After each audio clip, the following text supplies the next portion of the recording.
Hello, and welcome to the adventures of Grandad's furry friends.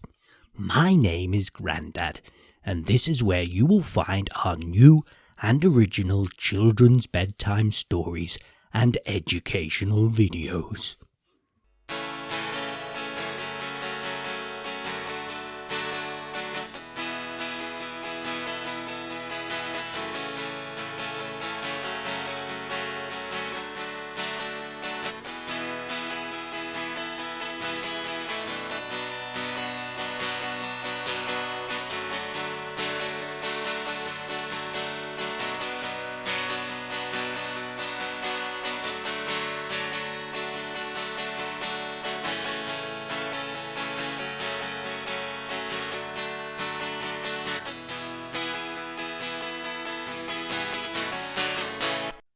In this episode, Boo Boo will tell us all about his latest dreamy story, and it's called Boo Boo Goes to Space.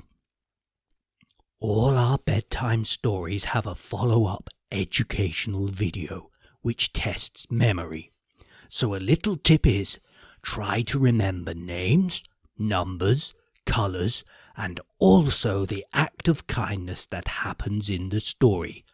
All our bedtime stories include an act of kindness. Say hello to the children listening, Boo Boo, and then tell us all about your dreamy adventure. Hiya, kids. Hope you've all had a day full of fun. Get yourselves comfortable and listen carefully to what happened in my latest dreamy adventure. I was having a lovely afternoon nap when suddenly I dreamt I was standing in front of a big space rocket which was pointing to the sky. Oh, what colour was it, Boo Boo? It was yellow and red. It was so big, the top of it looked like it was almost touching the clouds. A man in a white coat walked up to me and said, "Boo Boo, where have you been?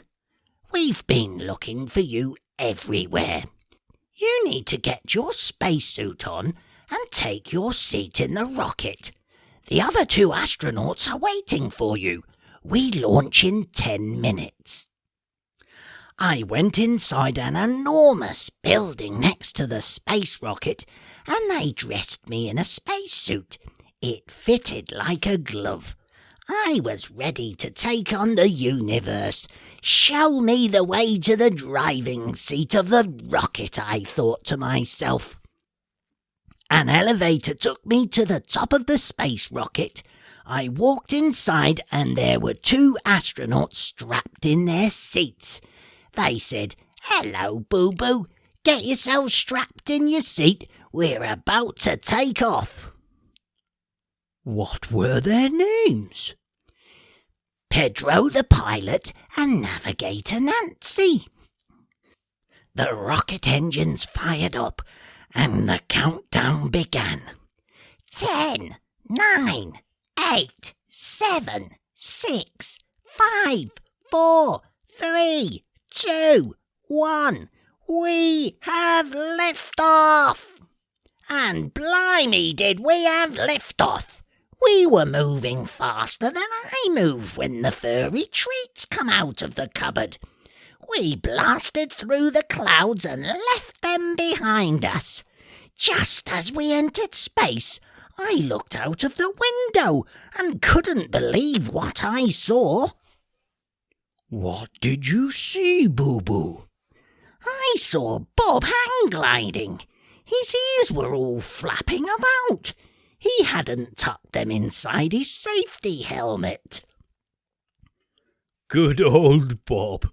I've always told him, make sure you wear a safety helmet when riding a bicycle or flying a hang glider. But I never thought to tell him to tuck his ears in to stop them flapping about. Poor Bob. After we saw Bob doing a loop-de-loop and disappearing into the distance, heading back to Earth, I asked Pedro where we were going. He replied we were heading to the moon. Nancy said she couldn't wait to find out if the moon was made of cheese. She said if it was, she was going to eat the biggest chunk of cheese she'd ever eaten. I then watched Pedro driving the space rocket, and I wanted to have a go. I asked him if I could take control of the steering wheel. He nervously replied, "Yes, okay then, Boo-Boo, but be careful and don't touch that big red button." I grabbed hold of the steering wheel. All was going well until I nearly crashed the rocket into a satellite that was heading towards us. But I just missed it, and then... Oh, no. And then what, Boo-Boo? And then I decided to find out what that big red button did and pressed it down. Oh, no. What did it do?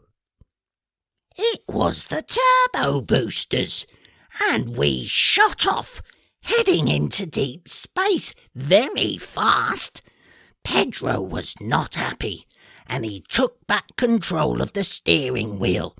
Nancy looked confused and wasn't doing much navigating. Why was Nancy not navigating? Because I had got us lost in deep space. Nancy didn't know where we were. That's when I thought to myself, I wish I hadn't pressed that big red button now, and I should have done as I was told. I think it must have been my lucky day, though. Soon after, we saw a signpost appear up ahead. It was floating on a rock, and it showed the direction to the moon. Woohoo! We were saved and back on course, heading to the moon again. After a while, we arrived, and Pedro landed the space rocket. Pedro was getting excited and couldn't wait to open the door and take the first step on the moon. Pedro opened the door and was about to step out, but he then stepped aside and said, "Why don't you be the first to step foot on the moon, Boo-Boo, as I was the first to land a space rocket here?" Oh, that was kind of Pedro. I replied, "Thank you, Pedro," and jumped down onto the surface of the moon. Was the moon made of cheese then, Boo-Boo? No, it wasn't. Nancy suggested we go for a walk and see what was on the other side of a giant rock that was nearby. When we got there, on the other side of the rock was a building. It was the shape of a mushroom. Oh, was it Gracie's cafe? Yes, it was. We walked inside and Dougie and Piddly were sitting at a table, enjoying a furball shake and some furry treats. I would like some of them, I thought to myself. We walked up to the counter and Gracie appeared. She said, "Hello, Boo-Boo, would you like your favourite, shaken treats?" "Yes, please," I replied. Pedro and Nancy ordered a coffee each, and then we all sat down at a table. Pedro took a sip of his coffee and said, "Boo-Boo, tell me what it was like to be the first Earthling to step foot on the moon." I replied, "I don't know, Pedro. You need to ask Gracie. It looks like she was here first." What a busy day, I thought, as I enjoyed my shaken treats. I got a lovely warm fuzzy feeling as they filled my belly. And then what, Boo-Boo? And then I woke up. The end. Well, you most certainly did have an adventure in that dream, didn't you, Boo Boo? Yes, and I'm tired now, Grandad. Okay, say good night to the children, and then snuggle down in your bed. Night-night, everyone, and thanks for listening to my story. If you enjoyed Boo Boo's bedtime story, please press the like and subscribe buttons if you haven't already. After you've had a good night's sleep, don't forget to have a bit of fun answering the questions in the educational video. Oh, I think Boo Boo has fallen asleep.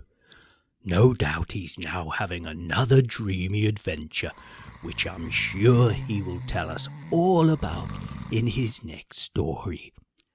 Thank you for listening, and I hope you will all join us again soon with another bedtime story told by one of my furry friends. Nighty-night.